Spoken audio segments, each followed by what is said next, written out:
Well, thank you for the opportunity to present. Again, my name is Peri. My project this semester was Patchwork Policy Organ Transplant in the US. I have quite a personal tie to organ transplantation. My very first job out of college was actually working for an organ procurement organization called Life Center Northwest, located in the Pacific Northwest. And it was a night shift job. It was my very first intro into, talking with patients and families at bedside, asking them, their thoughts and in getting in consent to donate their loved one's organs. So it was a really special time in my life. And now, as I work in reproductive donation, I wanted to kind of go back to the beginning of what really kind of inspired me to do this program. And I would say December, maybe January, I was walking in a bookstore and there was this little green flyer on the wall, and it was asking for a living donor for a woman named Jade Fair, who's been languishing on the kidney donation wait list for about 2 years in California. When I saw that flyer, I knew I probably had to write about this. So as I go through, this is most definitely a polemic against the organ transplant industry. I tried not to make it so, but this is who I am. And the idea for this project was really that patchwork policy at different organizational levels, whether that's federal, whether that's state, whether that's organizational, have really held up organ transplants progress, even over the past 40 years. So we know starting today that on average, 7 people die per day awaiting an organ transplant, and that said transplantation has gross inequities by race, region, gender, socioeconomic status. So what I'll do today is I'll go through the policy deficiencies by level, and then kind of give an idea of what I thought would maybe help. Some of these conclusions are fairly simplistic, but unfortunately, no one really talks about them. So to start from the federal level, I think a lot of individuals don't quite know how organ transplant works in the US, how it operates. Well, it starts with the Organ Procurement and Transplantation Network, which subcontracts out to this organization called UNOS, the United Network for Organ Sharing.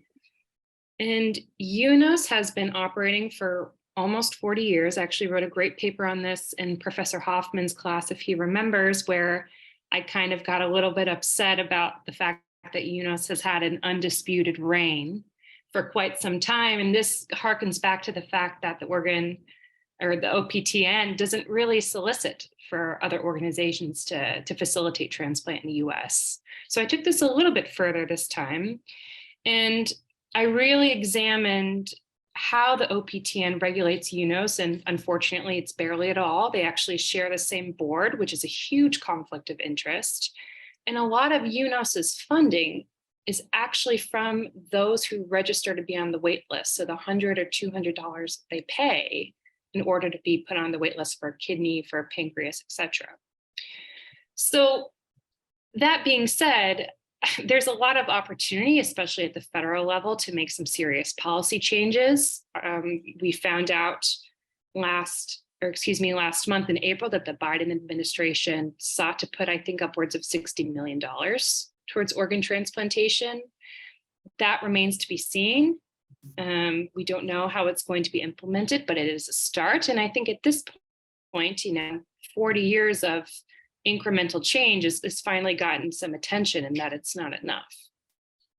From the state level, as you know, I myself worked at the state level in an organ procurement organization.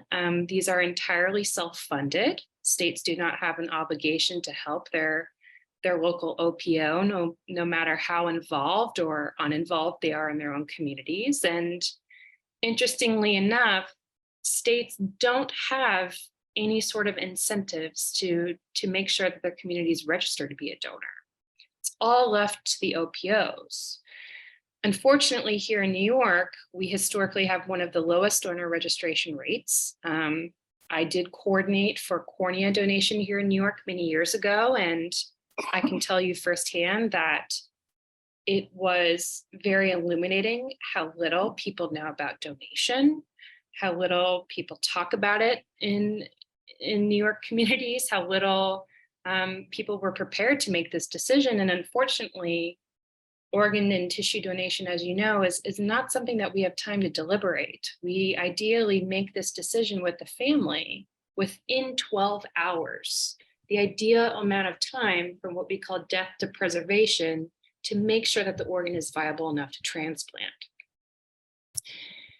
On the organizational level, so I guess OPOs could also be considered an organizational level.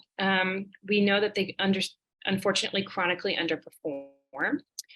OPOs are not really regulated by the OPTN, by UNOS. They have their own monopolies by region, and it's very difficult to build an OPO from the ground up. We find that a lot of transplant hospitals also build out OPOs because it's easier, they have the resources, they share boards, which isn't a great thing.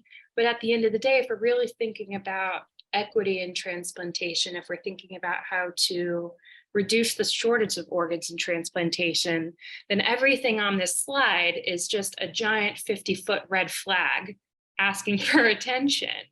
And I hope that you can see I am quite passionate about this, because these are such easy fixes, and unfortunately have fueled a lot of my nightmares since I started this working in donation. And they're policies that really, if they're put out there for public comment, would be quite easy to fix.